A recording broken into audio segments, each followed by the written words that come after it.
अब इंडिया में husband wife एक दूसरे से ही नहीं, तीसरे व्यक्ति से भी मुआवजे की मांग कर सकते हैं। वो तीसरा व्यक्ति हस्बैंड या वाइफ का प्रेमी या प्रेमिका हो सकते हैं। दिल्ली हाईकोर्ट ने ऐसे ही मामले में डिसीजन देते हुए कहा कि अगर कोई व्यक्ति जानबूझकर किसी की मैरिड लाइफ में इंटरफेयर करता है और उसके ऐसे इंटरफेयर करने से किसी की मैरिड लाइफ खराब होती है, उनके आपस के संबंध खराब होते हैं और वो रिश्ता टूटता है, तो पीड़ित पक्षकार ऐसे व्यक्ति से मुआवजे की मांग कर सकता है, उस पर केस कर सकता है।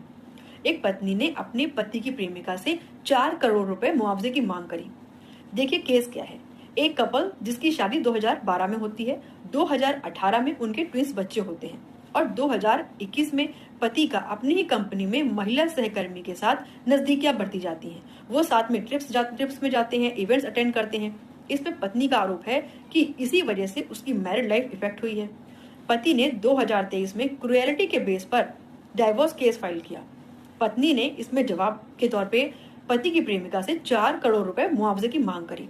पत्नी का दावा था कि प्रेमिका ने जानबूझकर ये जानते हुए कि वो पति जो है उसका ऑलरेडी मैरिड है, उसके साथ रिलेशन बनाए और उसके इसी वजह से उसका जो लव एंड अफेक्शन है, उसके पति का लव एंड अफेक्शन है, वो उससे दूर हो गया।